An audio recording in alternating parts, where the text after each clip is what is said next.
is there anything that you've seen effective? Like, I know that you deal with more with peds, but just in your experience or in your life or anything, like, is there any type of, I guess, diet? I kind of don't really want to use the word diet here because it seems so short term, but is there some kind of lifestyle that you see that is effective that people can stick to, or like maybe just reduce or control a disease state? Yeah. So, me and my business partner, we actually just created a business. So while I'm doing the NICU stuff, we also have a nutrition counseling business, and we focus on intuitive eating. So have you guys heard anything about intuitive eating yet? No. I'm not. Okay. So yeah, I'm not educated on that. So intuitive eating is kind of a lot of what I've gone through in this interview, but it's more so like trusting your body to make choices around food that are going to make you feel good in that moment without any influence from like diet culture or like fear of judgment from yourself or other people. It's, honoring your hunger and fullness cues, learning more so about nutrition and why you may be like making the choices you are when it comes to nutrition. And what are some barriers you are having? Let's say if you want to eat more fruits and vegetables, but you don't, like, what are the barriers for that? So kind of learning through that, as opposed to here's a diet, here's a fad diet, or here's a meal plan that I'm going to give you. You do these things to achieve X, Y, and Z. In doing that, like, you're not learning anything about nutrition and you're not listening to your body. So that's not sustainable in a way. So intuitive eating is kind of like a reversal of all that stuff that we've been learning and that's been thrown in our face, and really reconnecting with our bodies. That's an interesting approach. I like that. Yeah. I just hearing you kind of answer that question kind of sparked another question, is like, how do you feel meal prepping could benefit someone? I know that I meal prep. I know Steven meal preps, and it does take time. For sure. But how do you see that is the sacrifice of that time to make good meals, good nutritious meals that are portion controlled for that person's body and what's comfortable for them? Do you think that that's a step someone could take that's realistic? I know maybe it's not realistic for everyone. It is for me, but what do you think about that? And how do you think someone could benefit from that? Yeah, I definitely think that meal prepping can be done in definitely a beneficial way. The way we live now, it's always so busy and it's always so crazy. So if you can dedicate one day towards making sure that you're nourished during the week, I think that's great. I think it's beneficial to look at it from a place of, okay, what can nourish me throughout the week? What am I feeling on this particular day? What do I think I'm going to be like in the mood for this week? If you think about it like that, instead of coming from it from a place of, okay, here's my different containers. Each needs to have 50 grams of protein, 200 grams of carbs, whatever it is. Like, instead of looking at it as a numbers game, look at it as what is going to nourish me this week. And I think it can be really great and really helpful for people. Cool. Yeah, I mean, definitely something that I've learned and how much meal prepping has helped me is that on days that we're in school, there's some short days and there's some long days. And I know that on the shorter days, maybe I might have, not as many calorie rich foods, but on our long days that we're there, I plan on being there, 7 a.m. to 7 p.m. or a lot of studying going on. I'll pack a sweet potato, or I'll pack a little bit more carbohydrate, like more beans, more protein. And I kind of get my daily schedule, and prepare my food based on that. So kind of what you're saying, I think, builds off that. Understand your schedule and how eating can benefit what you're doing. Yeah, absolutely. That in and of itself is intuitive eating right there. Yeah. Yeah, meal prepping is not just throwing food together. Like, it takes time to understand like what's going to sustain you throughout the day, what you enjoy, what you want fresh, and what you don't mind having, reheated. And it's kind of a painstaking process for someone who's definitely trying to get used to it, because if you're used to, delicious fast food and, not cooking, then if you're eating something you made 3-4 days ago, and it takes time to get used to that. But when you talk about intuitive eating, I'm kind of curious because you focus more on foods that how your body responds to food, but you and your partner, you don't go into anything nutrigenomics or allergy testing, no?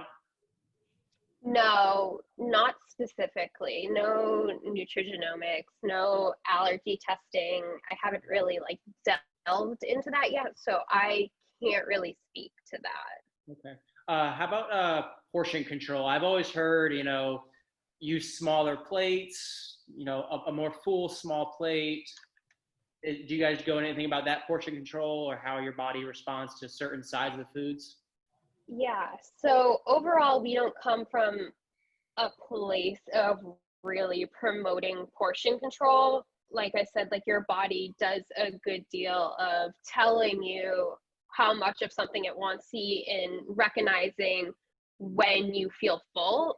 Those things like may take some time to come to you, but it will come. Like portion control in and of itself, like if I tell you you can only have half a cup of mashed potatoes, but you want more than that, if you limit yourself, like later you're going to end up like craving something else that's going to give you still that like satisfaction of like a carb if that's what you're craving, and you might end up like binging on something because you didn't listen to what your body was telling you per se. Okay. Yeah. And how about when it comes to like the speed of eating? I know if you eat slower, you can listen to your body's responses better. Is there anything you can speak to on that? Yeah, so I definitely think that eating and nutrition should be like mindful, and there is definitely a large psychological component that goes along with it. I think in recognizing the speed you're eating, not for like weight control or anything, but kind of taking a moment and using while you're eating as a time to like reflect and like really taste the food that you're tasting and the sensations that are coming with it. I think that's awesome. Yeah. Yeah, sitting down for a meal, I've noticed in my experience, and taking the time to eat has really helped, rather than just like I'm in a rush and I'm going to eat this while I'm walking to my next job or class or whatever the case may be. Yeah, it really helps prioritize that nutrition is important. Like how often are we like rushing to finish a meal to go do our next task, or how often are we like on our phone and like eating at the same time, like not really paying attention to what we're doing. I love that it helps you just like slow down and like appreciate nutrition. Cool. Yeah, I'm kind of a victim of that too. I'm known to scarf my food down. It's just something I've always done, but I do enjoy food, the entire time. But so we're curious, you work in a high stress environment, or at least to us, it may seem stressful. To you, it may seem second nature by now, but what's your favorite thing about being a dietitian, and especially working in the neonate section, and what value do you get out of that career path?